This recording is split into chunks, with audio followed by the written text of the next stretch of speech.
I want to bring the thought process of Christ into whether I'm a singer, whether I'm a dancer, whether I'm an artist, whether I'm a lawyer, whether I am a football player, basketball.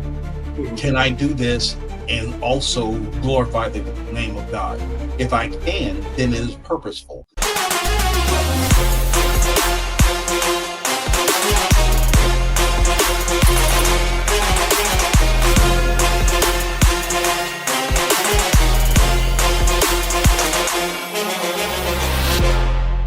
Okay, welcome to another episode of the Journey to Freedom podcast. And I am Dr. B, I'm your host. And as we continue to do these, and as we continue to move forward, we just have some amazing individuals that I get to interview. And I continue to tell everybody I'm the luckiest person who does these podcasts because I get to hear stories and how people are doing things and what they're making a difference in. And so today I'm going to have Pastor Marcus on. He's in Florida, so he's on the East Coast. I'm going to find out here in a second when I ask him to tell his story if he's always been in Florida. But it's so fun to know. So Pastor Marcus, I don't know, you probably don't know this, but last year I interviewed. My goal was to interview 100 Black men. And I interviewed 105. And you can imagine some of the stories that we have. And this year you're probably like number 20 for this year so far. So we're pumping them out. But not only pumping them out, we're making a difference, I think, in people's lives. I just got back from, day before yesterday, I got back from Alabama. So I took a group of the men that we've been talking to do a civil rights tour. We jumped into Alabama, started in Birmingham. Now you're closer to Alabama. I'm in Denver, Colorado. So before last year, I had no business in the South. I didn't even know how to spell South, other than Florida. I went to Florida a few times. But like when I think of the deep South, we're in Montgomery a few days ago. That was as deep as you can get into the South, what I think. And so started out in Birmingham and, went to the 16th Baptist Street Church. We had a tour guide that took it to Shuttleworth's house and all the bombings. And we got to listen to a lady named Janice Kelsey, who talked to us about, she was one of the children who marched and got arrested when she was in high school. And she had a cousin that was part of the bombing. Then we ended up going on that tour. And then we went to the next day, we went over to Selma and we went over the Pettus Bridge and went to the AME church that's on Brown Street and kind of walked a little bit of that. And then we ended up in Montgomery. We ended up in, Montgomery and went to the Bryan Stevenson Museum there.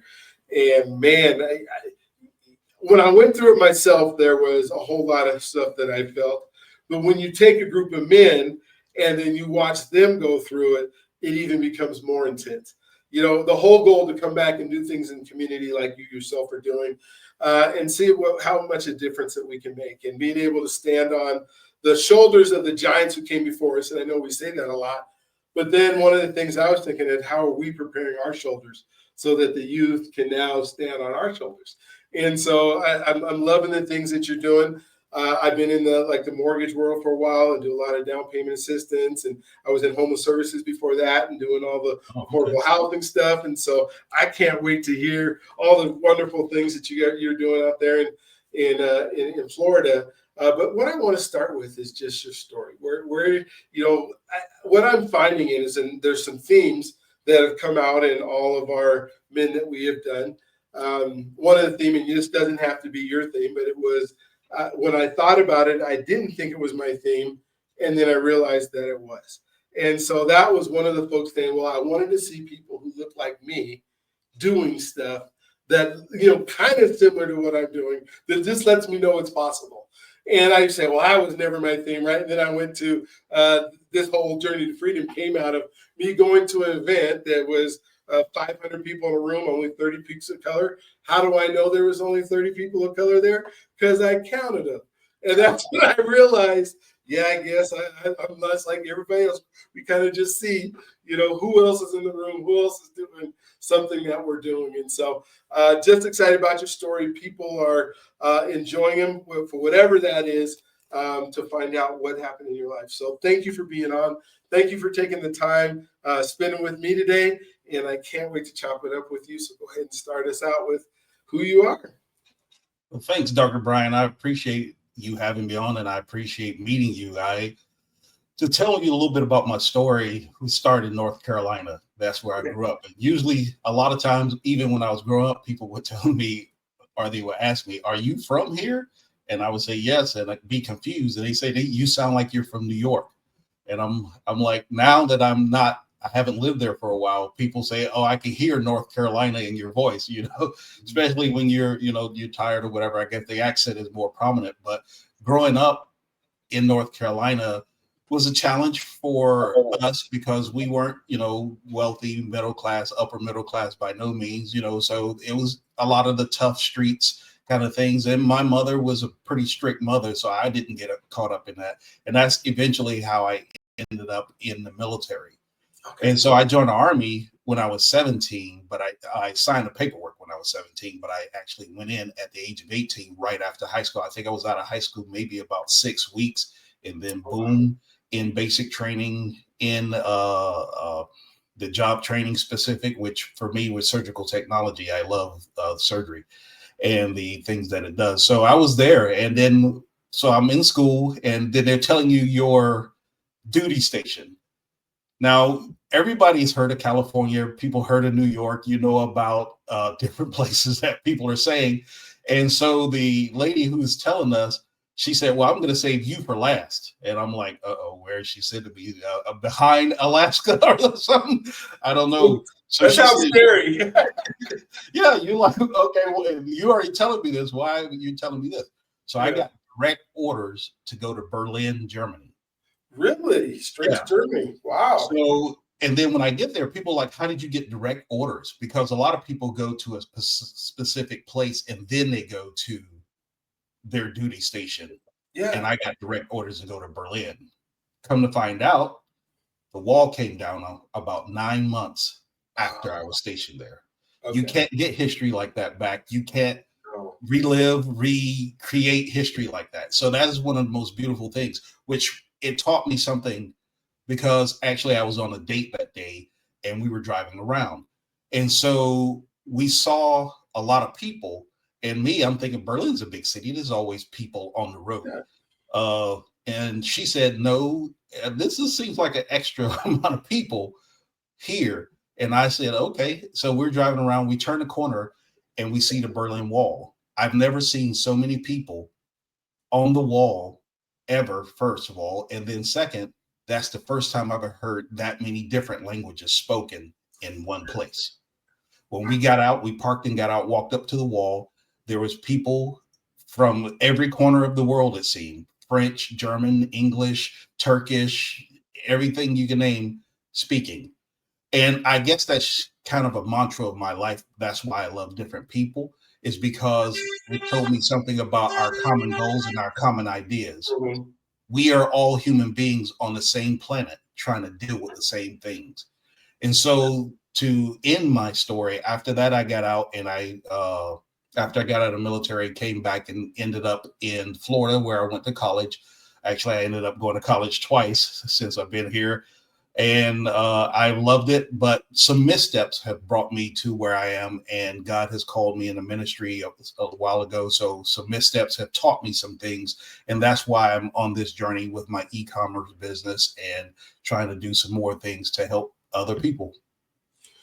That's cool. So did you go into the ministry right after you left your military assignment, or was it? No. People told me even since I was a kid that you're supposed to be a pastor. And, I was one of those, you probably heard some of the stories of people who running and don't listen. And I'm like, "Why you get that stuff away from me? I don't know what you're talking about. And that's crazy. And what is that?" Even though I grew up in the church, going to church, I just really didn't understand it and didn't pay attention to it until I was truly called by God. And that's what I tell anybody, because people ask me, over time when you're talking to people, and I say it's not something you want to do or consider unless you're absolutely positively sure you got communication from God. So at that point in time, when it was clear, that's when I decided to start looking into and looking and considering, okay, what is this? and how am I about to go about it. So after that, I was in a church for a long time and getting counseled and getting wisdom, and started to do more in ministry. That's cool. So, and I'm just kind of following up on some of it. Were you doing a lot of community service type activities after you got out of the service? And did you go straight to Florida, or were you go back to North Carolina, or kind of give me the? I went to North Carolina, lived in Charlotte for a couple Okay. years, and then that's when I decided I want to go to school because I wanted to be in entertainment. Okay. I did some rapping in the military and some singing, and so I was like, okay, this is what I want to do, and this what I want to do since I was a child is be in entertainment. So when I got there, I ended up going to Illinois to live with one of my family members. Thought, okay, now I want to go to school. So I found a school here in Florida, in Central Florida, that did entertainment. Moved down here. That's how I ended up in Florida to go to entertainment school. Ended up getting a film degree, which is my first degree, and did a lot of local work on TV, a lot of local film work, and some commercial work. Still do some of that now. But that's pretty much how I ended up down in Florida, is looking to go to film school, or more so to go to do music videos and do audio engineering. I ended up going to film school because that became available, and I'm so happy I did, because I already knew a lot about audio and audio engineering and stuff like that from practicing and stuff at that time. But now film artistry, the arts, is something I am passionate about. Oh, that's so cool. So definitely things you can do and utilize as you now moved into pastoring in the ministry and that kind of stuff. That's awesome. When I think of Germany, I went to Berlin in 1985, I think, and I was an athlete. I can remember the wall being there, and that's literally going from West Germany, which was just really cool people, and then you pass by the wall and there was like machine guns, and that was my first experience of walking around where people were armed, holding stuff, as if you better not do nothing you're not supposed to do, because we will make sure that you don't. And then just a few years later, that wall comes down, and so you said you were part of that. What, like, after that happened, you're still in the military there, responsibilities, or was there things that changed in the way you saw people as a result of it? I mean, did the folks that were now all of a sudden on the other side of into the East Germany side, did they change their thought process all of a sudden? And were they as happy as the West Germans were? Or what was that like? Well, I got to hear some stories and even talk to some of the people that were on the other side. They did, as any country, everybody doesn't have the philosophy of the government, whether it's a king, a president, a prime minister. Everybody in the country doesn't have that philosophy or mindset. And that's normal. So you get to talk to people and understand and explore with their thought process. One of the things that I learned, that, you grow up in inner city or a small town, wherever you live, and you don't hear a totally different mindset. One of the things that happened when the wall went up is one of the ladies was telling, she was an American, she married a German man, but she was telling about her, his parents. And so he goes to school, he gets out of school, he's coming home. The war is starting to set up the wall. So he can't go home. So from the day I went to school this morning to now I'm going home, now I'm an orphan, because the wall is there. I cannot cross. There is no, who do I talk to? Where do I go? Do I go back to school? Do I go home? Do I stand here and wait for my mom, depending on your age? And so that mindset really triggered me. That's why I have that as a clear memory, is her telling me that, because she was telling me that in a convenience store. And I'm thinking, wow, that's not even on my radar of something to think.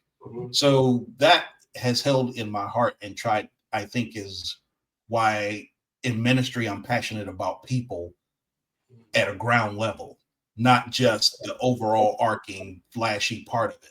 I mean, everybody, especially if you're in entertainment, you like the arts, you're entertained by the flashy part of anything, if that's who you are, if you like the arts or film or whatever. And I like all that, but that's my passion for the individual person. Are you okay? So when I was in the military, I get still in the military after hearing these stories, and then desert storm happens, and we're guarding, like you said, you see some guns, and obviously, if you're in the military, you are on the offense whenever necessary. But that is part of the whole atmosphere of seeing, okay, where you grew up is not all there is. There's much more to life. There's much more to people. And that's what that kind of shaped being in the military during the war, being in the military when the wall came down, and arriving there before the wall came down. Oh, that's cool. Well, you brought up, just this thing that I'm considering identity, like where you came up or how that identity was formed for you. Maybe give me some key points in how you became the man you are today, and how your identity may have been one thing, but is shaped over years into something different. Some key points is realizing that the mindset I had, or the mindset that I was given by culture, isn't most definitive to everything. Where I am, where I grew up, doesn't necessarily travel to everywhere. If, like you said, when you went to Berlin and you see the guns, one of the things that people may think, okay, I grew up maybe in a particular place where there weren't guns, or maybe if I grew up in a rough neighborhood, people are shooting, you think call the police. What do you do when you're in a country? Now that's your mindset. You're like, I can solve this. I know how to run to grandma's house. I know how to run to Uncle Woody's house down the street, around the block. But what do you do when you're in a mindset where those people don't speak the same language as you? So you can't ask them to stop or change, and they don't answer to anybody you've ever seen or conceived of. What do you do? So when you say what has shaped my mentality, seeing those things, I sit back and think. And that's one of the good things I've had the opportunity to do in my life with mentors, with listening to other people, teachers, is sit back and think, what does this actually mean? What is this actually the definition of what I'm experiencing? Not just that I'm here on the planet Earth to do this, this, and this. What am I actually experiencing that I can contribute to my life and to the people around me? Because if I want to grow, if I want to be beneficial to people around me, I need to actually understand what I'm experiencing in this moment, not just for me, or to give or provide wisdom to other people. And so those things shape my mindset, because I got to see and hear through ministry, other people's lives, some pretty powerful stories. So I could tell you stories forever, but you don't want to betray confidences. But I got to hear some pretty wild stuff that has happened to people, and see some stuff that is pretty powerful. So I had a lot shape my mindset as far as that. But as I tell everybody, whatever you do, whatever you see, filter it through Christ. Oh, I love that. I love that. And that's part of that identity. When we think about purpose, and I'll probably jump around a little bit because you're bringing stuff up that makes sense to me. Becoming, the person that God put you on this earth to do is what I love to help people try to do. And it sounds like you as you grew through finding your purpose and finding exactly what God had you to do, a lot of different things changed. Maybe kind of help me understand purpose from your perspective of what it means to be living in purpose, and how do you find that? How do you find purpose? Well, a lot of people say your passion. Your passion is something you enjoy doing, or something that turns you on. Mm-hmm. Now, what we have to do is define those two things. What I enjoy doing and what turns me on may not be sustainable. Mm-hmm. What I enjoy doing, I may be able to do forever. But what turns me on may be fleeting. Now, a lot of times people try to turn what turns them on into their purpose. Is it pure? Is it righteous? Is it understandable for every aspect of your life? And will it end? What keeps you going is, okay, like I said before, when I filter this through Christ, will it be sustainable? Will it be okay? Is it okay for every aspect of my life? When it's not okay for every aspect of your life, it is not purposeful. It is actually empty. It's just something that turns you on for the moment. You want something that turns you on when you're 15, 25, 45, 85. That way, no matter how you change, because you'll see a lot of artists, and I'll just use James Brown. When he was younger, he's dancing, he's singing. When he gets 60, can he dance and sing like he was when he was 20? Probably not. And most of us, so I'm not just picking on him, most of us, we can't do what we did when we were much younger. So we're looking at what? We're looking at somebody who has to be able to change because his purpose is still the same. Provide for his family and those he loves. And that means maybe, if I remember right, he owns some radio stations. That means he's diversifying what he has. So is able to go into every area of his life. And then he can still get on stage and do what he can do at age 60 in order to bring in money from being a performer and being a brand. That is purposeful. So how do you define that for yourself? You say, well, what about me can go to every area of my life ad infinitum, meaning on into the future continually. So when I'm 100 years old, is this still sustainable? And so over and above that is there anything above my mindset now? If that is Christ, then that's what I want to bring into what I'm doing. I want to bring the thought process of Christ into whether I'm a singer, whether I'm a dancer, whether I'm an artist, whether I'm a lawyer, whether I am a football player, basketball. Mm-hmm. Can I do this and also glorify the name of God? If I can, then it is purposeful and it is okay because I can do that in every area of my life without stain, without blemish, without fault. And I'm not saying at the same level of being Christ. I'm saying I can rest my head at night because I'm not blamed because, okay, I know I cheated. I know I gambled, and we're not supposed to as a basketball player, as a professional basketball player, but I did it. I can't rest at night because I didn't do it based on my purpose. My purpose is to be an ambassador for Christ.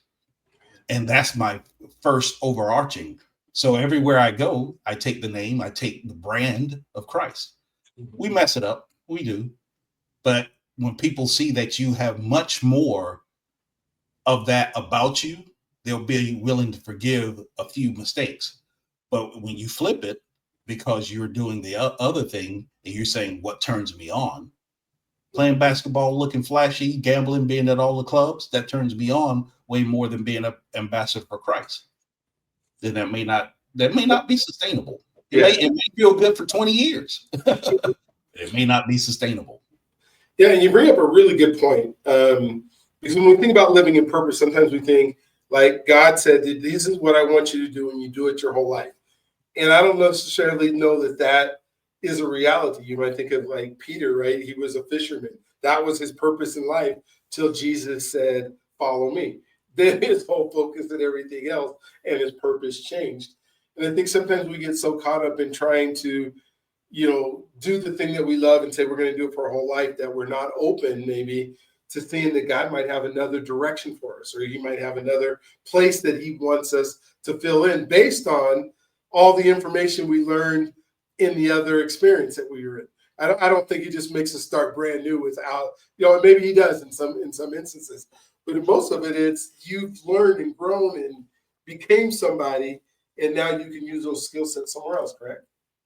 Correct. And that's what I was saying about James Brown is he owned radio stations. What is the brand is Christ. And if you, as an ambassador, what other things can you do besides, like I said, I do film, I do commercial writing, and I also write books and a lot of different things.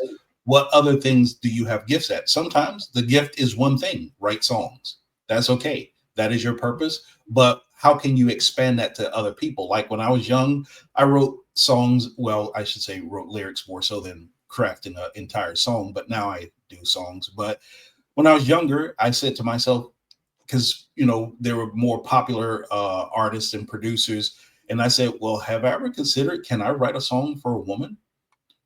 That's branching out. It doesn't have to be a big branch. Like, now I'm going to go and do something else that is totally outside the box. Yeah, just something different. I'm writing love songs from a male perspective because I'm a man. Okay, can I do that from a female perspective? I'm not saying that whatever you try is always going to work out and is always going to be the greatest, because that's unrealistic, but it helps you be a better writer. It helps you be a better talent for what you're trying to do. Because even when you see, okay, I tried to write a perspective or a love song or a jingle for a commercial. I tried it, but really my niche is writing love songs from a male perspective. But when you try something else, it teaches you a little bit more about what you're doing. Sometimes the other thing will be successful. So when you say the purpose may shift, it may be a small shift. Or sometimes it will be a big shift, and you'll go from being a real estate agent to being an actor. And you're like, how did this didn't make sense. This wasn't what I was trying to do. But like you said, Peter did. Yeah. And like Jesus said to the disciples, the ones that were fishermen, I will make you fishers of men. Because what he's saying is you already have the talent of looking. Now I'm going to use that talent of looking for my purpose, which is what we should all be doing anyways. Yeah. Oh my gosh, it's so neat to kind of hear you say it, because one of the themes that's another one of our themes has been that when people are living in what they believe is their purpose, there's not one person I know that isn't trying to serve another. And I don't know if you can live in purpose without finding ways to serve others. And you brought that about with your example, saying, yeah, I have to figure out a way how God will allow me in whatever I'm doing to serve others, and then my life can be fulfilled, whatever that is, this journey that we're on. Can you pinpoint some times in your life where you were able to serve and just like, hey, I know I'm in the zone, I know I'm doing what God's asked me to do, and it's working all out because I was willing to go out and serve another man? And what did that kind of look like? Well, I can give you several examples of the same thing, so to speak, because my personality isn't sharing. I'll be honest with you and your listeners, and I wonder what people will say when I say this, because people will be like, really? That's not you? Especially people who have known me for some time and experienced me sharing. I'm not really a sharer. And I don't mean sharing my story. I mean sharing my money or giving. That's not really me. And like they're not sharing like with the other kids in the playground. They're like, no, go away. I'm not. That's not really me. And when I tell people that, then I tell them the names of people who I've helped. And I'm not saying that from a braggadocious. I'm saying that from an aspect of people sometimes are surprised and like, well, that's contradictory. And yeah, it is contradictory because Christ has changed my heart to make me a person who shares. And because I realized money isn't mine anyways. My gifts and talents, as the Bible says, he gives you the power to get wealth. The power to get wealth is not yours. The wealth is not yours. Like it says, to establish his kingdom. So if we're establishing his kingdom with our wealth, that means we have to give it away. So if we're helping people, we're intended to help people. We're intended to look for people to be helped. That is part of the work. And so when you're fishing for men and women who are needing the help, you have to share them. Like the Bible says in the book of James, what good is it to say to somebody, go and be warm and keep well fed, and you don't do anything for those physical needs? You have $20. Go and feed somebody. Go and help somebody. It doesn't take 100,000 or 2 million or whatever number people want to come up with. Just a little bit of help on the side of the road. Like I'm thinking of a couple of homeless people that I help. One of the things I always do, if I see the same homeless person, what is your name? And the next time I see them, I address them by name. Hey, so-and-so, how are you doing? And I speak to them and talk to them as long as they want to. If I have the time, sometimes you don't have the time, but I speak and talk to them and try to encourage them of a way to go. Different people are at different stages. Some people are not ready for help. Some people don't want help, or they just want you to give them the money so that they can go get something to eat or do something else, as life is. But you want to show them that they're a valued human being. Yeah, that is. I love that you're doing that. When you think about trust and being able to trust people, one of the things that the reason that I started the Journey to Freedom, because I went to this trust seminar, and it was some really good information about how do we lead with trust, and trust is everything because we don't interact with people unless we actually trust them. And realizing in our culture, it's hard to trust because if we don't trust ourselves, that we have trouble with that sometimes. We have trouble trusting people who look like us. We have trouble trusting people who don't look like us. We just have trust issues.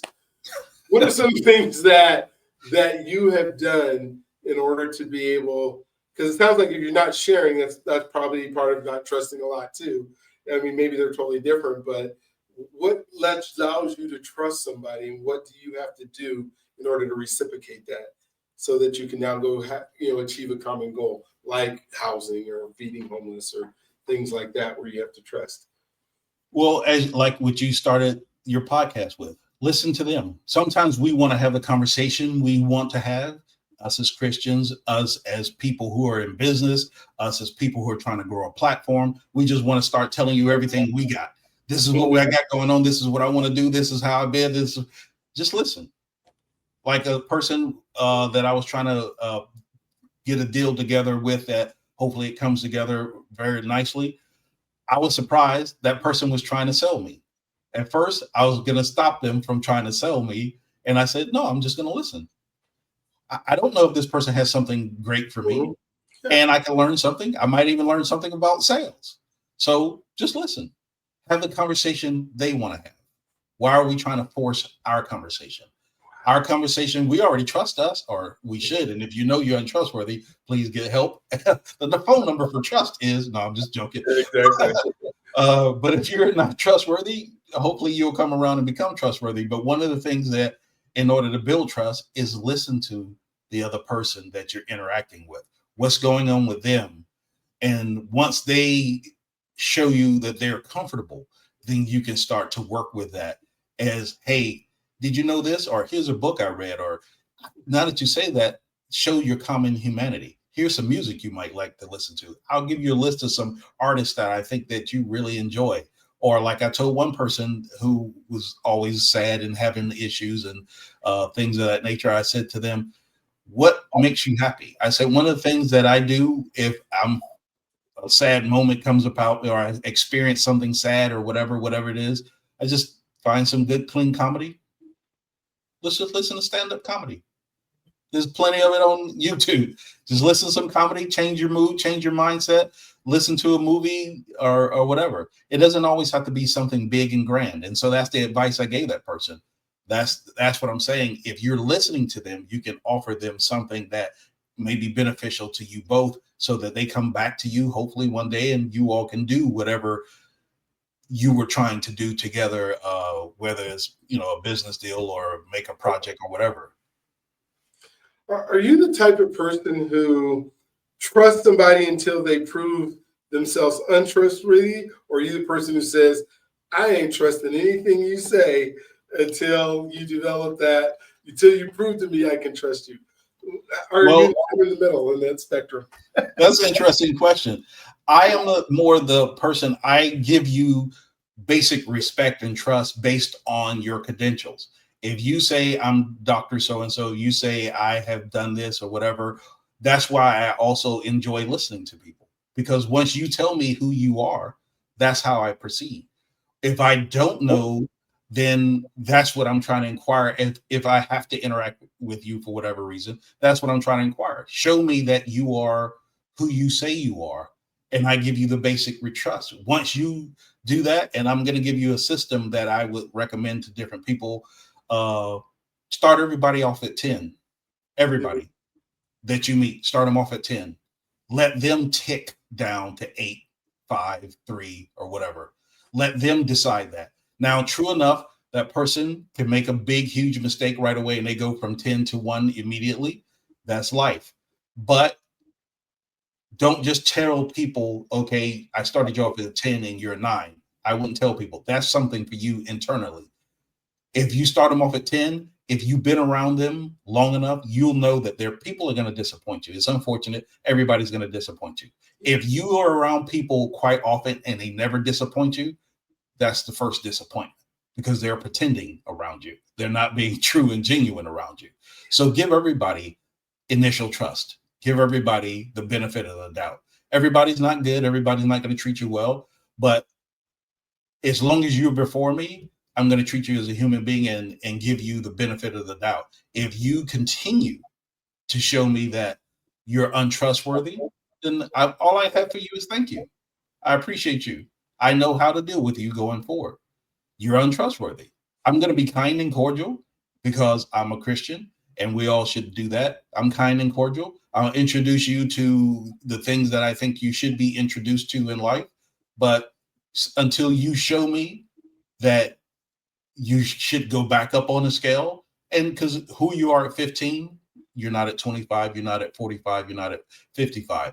Until you show me that you have grown, then yeah, you have broken the trust, and that's unfortunately an issue, which sometimes means I may not speak to you again for whatever reason, especially if it's a really big and strong issue, because life is life, and people do things that they really shouldn't, as we all have.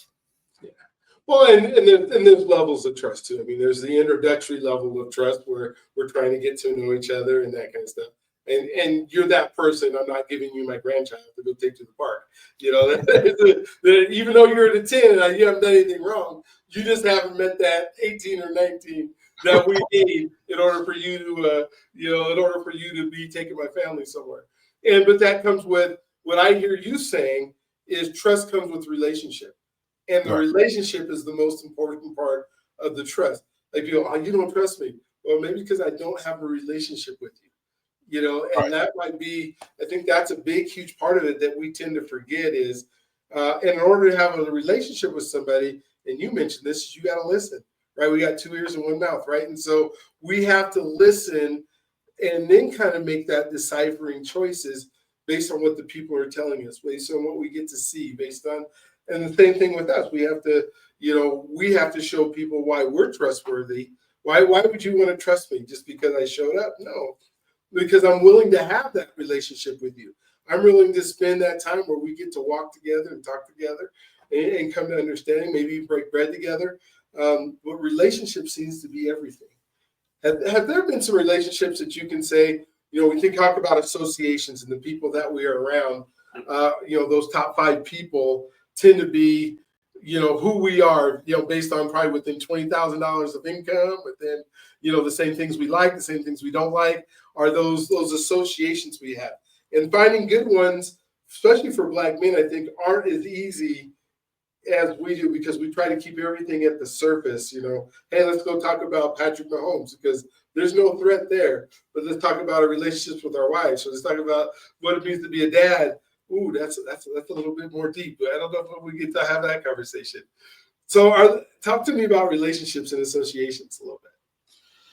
Well, the one of the stats I heard is that, and I don't know if it's different for different ethnic groups, Black, white, Indian, or Asian, that I heard that you're within $3,000 income of your closest friends. And I don't know if that's closest associates or closest friends. That's what I heard. It may differentiate as you get to a specific demographic, and it may differentiate as you get to a specific age. So the relationship that I would say to have is, first and foremost, define who you are. Because if you don't define who you are, your relationships can go really bad really quickly because you're looking to have associations and relationships. Every good looking association is not necessarily good. And then once you define who you are, okay, this business deal, this movie deal, this real estate deal, that's all it is. I'm not looking for her to be my wife, or if I already got a wife, I'm not looking for her to hang out with, to be a friend. she's a good business person in real estate, and that's it. That's what I'm defining, and that's it. Because if you don't know who you are, then you can get sidetracked by all of these. I want to be closer. I want to be in this person's world. I think that this is great for me. Now, being in that person's world, and that's if you're trying to be in real estate and you're looking for a mentor, then define that. And then tell that person if they're a person of the opposite sex, or if they're a much older person with a lot of wisdom, whatever. Say, hey, I see you're doing great in real estate. I'm trying to get in that market. Can you point me in the right direction? I'm trying to learn some stuff. Is it possible that we can sit and break bread and you can give me a whole lot of wisdom at some point in time? I'd love to go to lunch, and if I can, bring my wife or bring two friends who are trying to work with me. Let them know where you are in trying to build this relationship, because otherwise, and that person also may have a different idea until you say that, if you're not being clear. So it is important when you're building relationships to understand, who am I in this relationship?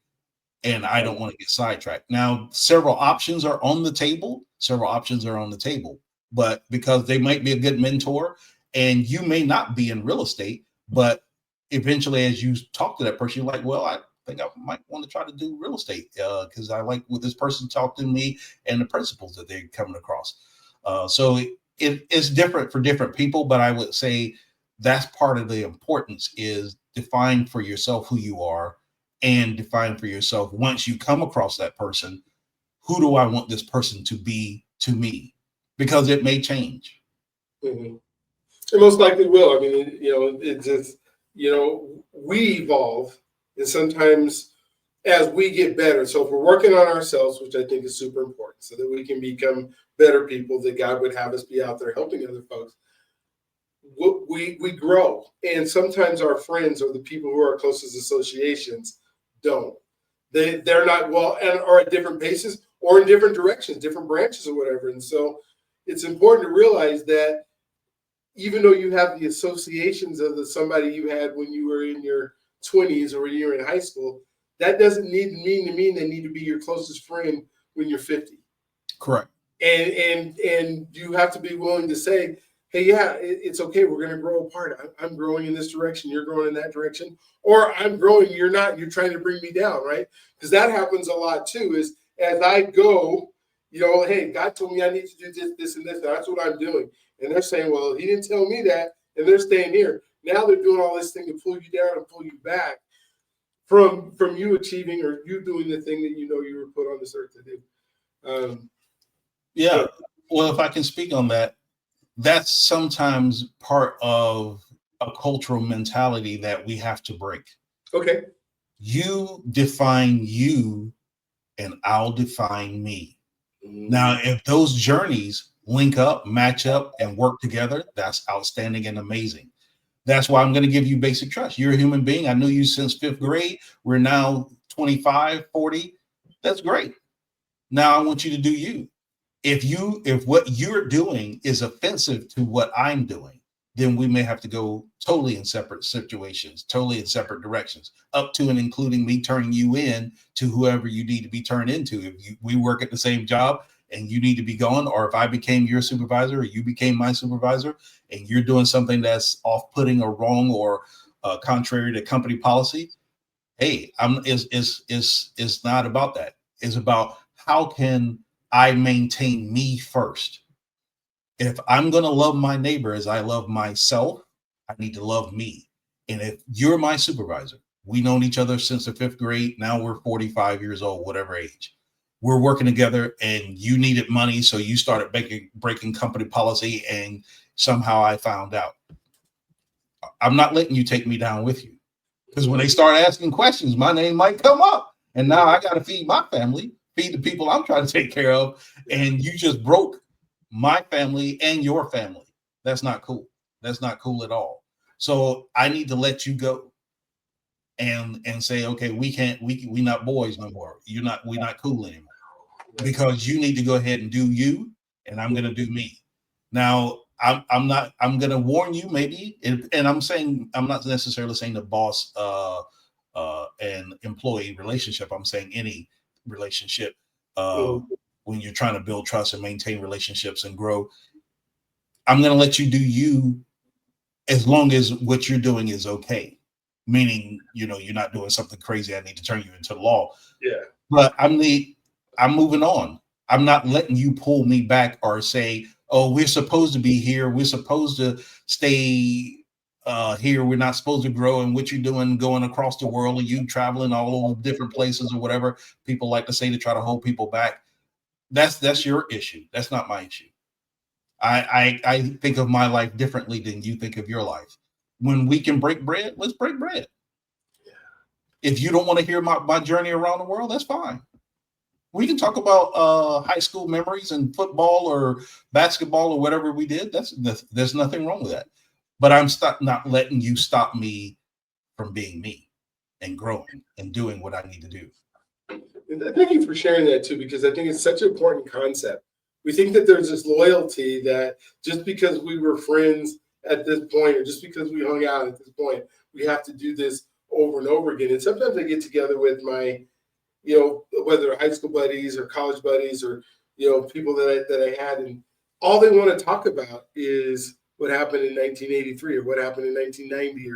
And I'm like, yeah, I got a few of those things, but every time we talk to each other, then we have to talk about, well, that's okay if we talk to each other every 5 years, but if we're talking to each other every week and we're still talking about, because they kind of live in this past of this was the good old times. And I'm like, I'm living my good old times right now, right? I'm living my best life, trying to make it even better and do things for more people. And if you want to come on board to that, I would love to have you, but I don't want to spend 2 or 3 hours for me, I don't get myself. We're just gonna go out to the bar. We're gonna play. I'm like, I have no business in a bar. Well, how is that going to help me, enhance me? I don't want to play pool right now. I got there's something that I really want to do that's going to inspire and help people and grow people. And then we're gonna go to the bar and talk about everything that we used to do.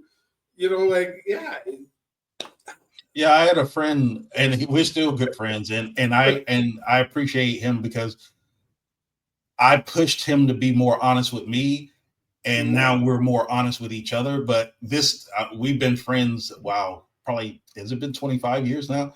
But and that's one of the things when we first started hanging out, we would go to lunch at a bar because we met each other at a job I used to have, and sometimes we would hang out afterwards, and he would say we would sit at the bar because I don't drink really, and I haven't had a drink in so long. I should say I don't drink, but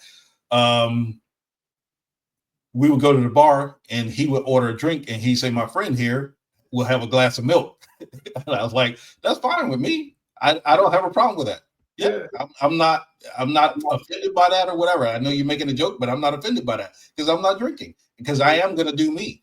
Just because I'm in a bar doesn't mean I have to conform to everything everybody else is doing. That's what you all want to do. And I want to hang with my friend. He wants to drink, as long as he's not getting drunk to the point where I have to take care of him. We cool. Have a beer and smooth yourself out after a hard week. There's nothing wrong with that. The Bible does talk about people drinking, and it does talk about people going too far. So I'm not telling you not to be you. I am going to be me though. And that's what I'm saying about the relationship. Who am I in this relationship? We are going to talk. We are going to be friends. You're benefiting me as a friend, and I'm benefiting you as a friend. Let's do it. Yeah, I really enjoyed that. Black men, that they say that the average age that we live to is 72. I want to live a lot longer than 72, and so I'm trying to do some healthy things in my life to be able to do that. Are there things that you do specifically health-wise, and not just physical health, but mental health as well? What are some things that you do to make sure that you're around to be able to do the things you need to do? Well, exercise is one of the things I do. So what? You get off track, get back on track. Of course, yeah. And I have a saying that I have in my t-shirt business: faster, slow, lace up and go. Because when I was younger And, in the military, we used to run and we had to run by a clock to make a certain time. And when I get on the track, when I got out, I'm like, oh, he's running way faster than me. She's running. Look at her. She's lapping us all. I got to go faster. Nope. You got to do you. Get up and be healthy. Bottom line, get up and do you. You got to move. You move. Don't worry about how fast they're going. If you're trying to win a marathon, then go faster to win a marathon. But your goal is to maintain health, be able to move, and keep it moving. So get up and go. Fast or slow, lace up and go. That's the simple part of it. You got to exercise. You got to stretch. Do it. Just that simple. The mental health, you need physical presence relationships. The phone is great. That is awesome. Talk to people on the phone, FaceTime them, all of that. But you need physical presence relationships. And you need people in your life who will tell you, you know what, that's crazy. And that's one of the things I appreciate about one of my brothers. He'll say, don't ever say that again. Don't tell nobody else that. And the reason I'm telling him is because he's a writer like I am. And sometimes, your writing ideas go a little too far. And you're like, okay, but that's why you want somebody that you trust that much to say, hey, maybe you shouldn't write it that way. Write it like this, or what do you think about this idea? So that's why the physical presence of relationships, because it builds trust, and you want people around that you trust that much. Because if you don't have anybody that you trust that much, and that's why I'm big on telling people to get a mentor. And that mentor doesn't have to be the pastor at your church, but they do need to be somebody who has a clean mindset. And they're totally interested in your success, not the success of your marriage, not the success of your kids, not the success of your career, your success, which may mean your success in marriage, career, kids, but your success. You want that person. And sometimes that ends up being more than one person, but you want that person. And that's the presence that we all need to have in order to maintain mental health. You want somebody who can give you clear direction in your presence. Now, sometimes, unfortunately, you may only get that person on the phone or video chat, and that's okay, but you want other physical presence relationships. Go drive. If it takes 30 minutes to go see a friend, drive 30 minutes to go see a friend. Because, we move on and life changes, but try to be able to be friendly so that you can build new friendships as you age. Because one of the things that happens in the Black community and other communities is we start to isolate ourselves as we get older because we don't want to put up with. I understand you don't want to put up with this or that or interact with this or that. And that's what the church is for. The church is supposed to be community. And if you're not looking at the church as community, if you're only looking at it as a place to deposit your tithes and offerings and say, check that box, say, yes, I went to church and saw Jesus, you missed the point. Yeah. It is the bedrock of community. That is what it is supposed to be. We're all supposed to be present there. And when I miss church, I don't like it. I'm in a situation now where it's a little bit challenging, and I just moved, and I got to find a new church. Don't like it. Got to get back. So that's what I would tell anybody, that physical presence. Be in a church and be involved. Don't just go and check the box. So I think that's probably one of the easiest ways to maintain mental health. For those who need a little more help, then connect with a pastor, connect with some therapist or psychologist that can guide you and point you in the right way. And one of the things I always say is, whoever your mentor is now, they may not grow with you. You may be somebody who needs a different mentor or guidance at a different place in your life than you were 10, 20 years ago. And that's okay. Go find somebody else. Oh my gosh, it's so important. And I love that you said physical relationships, because we spend so much time on these screens and going back and forth. And although you and I aren't having this conversation if we're not using technology to do it, because you're not in Denver and I'm not in Florida, and we don't visit those cities too much. So it allows us to do so many things, but it also takes away from those physical. I was telling somebody the other, I guess in the podcast before, there's a physical chemical that we emit, that comes out of us that I think God built us for relationship. And so you receive that, I receive that, and we can come together and understand each other because of this chemical. And we get so tired online because our body's emitting this chemical and there's nothing to receive it. It's just a screen. It's a piece of glass on the other end of it. Now you're there and I'm talking to you and we can have great conversation, but we can't have that necessary intimate, conversation type where that chemical is working for us and we're bonding together, however it is that we do. And then we try to, our mental health gets skewed because we're spending all this time, especially when you start utilizing scrolling and looking at people's best life, right? Not their only life, but they only put up there the stuff they want you to have, the stuff like you as a movie maker produce and put together so that we will feel good.